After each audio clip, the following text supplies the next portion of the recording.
All right, let's talk about something that's literally the backbone of almost all modern software. We're going to demystify a huge topic, object-oriented programming, by using an idea you already get completely, a simple blueprint.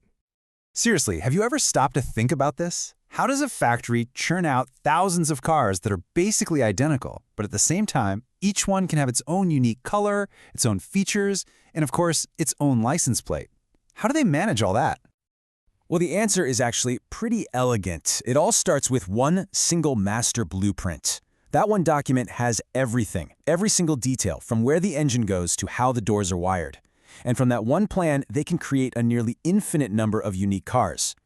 And believe it or not, that's the big idea right there. In the world of programming, that blueprint, we call it a class. It's the template. And all those individual cars rolling off the assembly line, those are our objects. So, the class is the plan, and the object is the actual real thing you've created from the plan. Okay, enough with the cars. Let's look at a digital blueprint. This is going to be our example for the rest of this explainer. It's a class called person. This chunk of code right here is our new template. It defines every single rule for what a person is and what a person can do inside our program. Now, what's really cool is that any blueprint, whether it's for a car or for code, is really made of two basic parts: the stuff it has and the stuff it can do. So let's look at its specifications and its actions. So first up, you have the specifications. In the programming world, we call these properties. The easiest way to think about them is that they're just the characteristics of the thing. They are the bits of data that a person has. And if we look back at our code, you can see them right there at the top. Our person blueprint says that every single person we create will have a spot to hold a name and a spot to hold a PIN number. Think of them like empty boxes just waiting to be filled in for each unique person we make. Okay, so if properties are the things our person has, what about the things they can do? Well, that's the second part of the blueprint, the built-in actions, or what we call methods. If properties are the nouns, methods are definitely the verbs. They're the abilities that are baked right into the blueprint. And yep, there they are in our code. We have a special action called construct, which helps us build the person in the first place, and then we have one to set PIN number and another to get PIN number. See? These aren't just pieces of data. They are the actual things our object will be able to do. Now, you might have noticed those little words public and private hanging around in the code. Let me tell you, those are not just for decoration. They are one of the most powerful ideas in this whole thing. Think of them like signs on a door, controlling who has access. Honestly, it's a really simple idea, but it's incredibly powerful. If something is public, it means anyone, any part of the program can see it or change it. It's like your name, you tell it to people freely. But private, that's locked down. It can only be accessed from inside the object itself.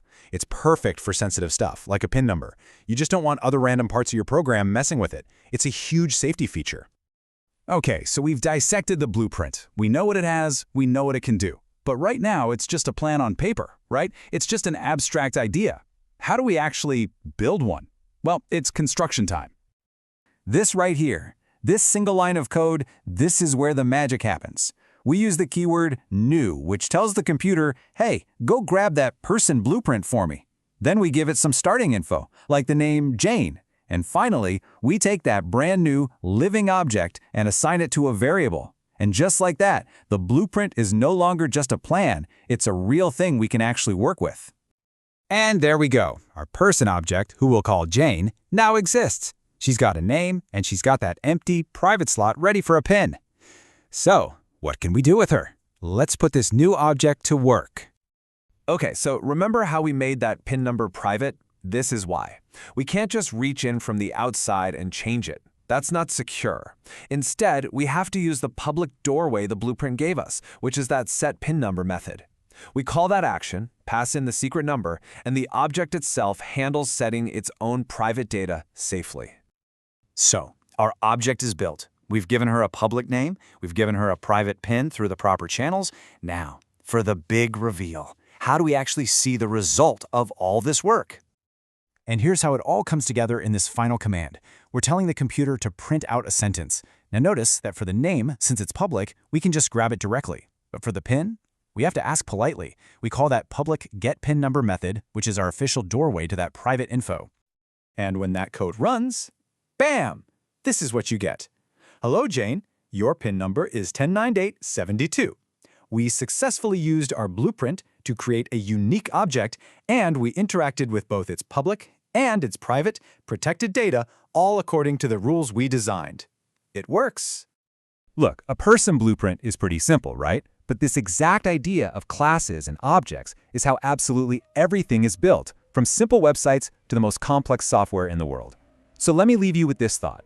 What kind of blueprints do you think are running your favorite apps right now? Maybe a user blueprint? A post? A video? I guarantee once you start looking for them, you'll see these blueprints everywhere.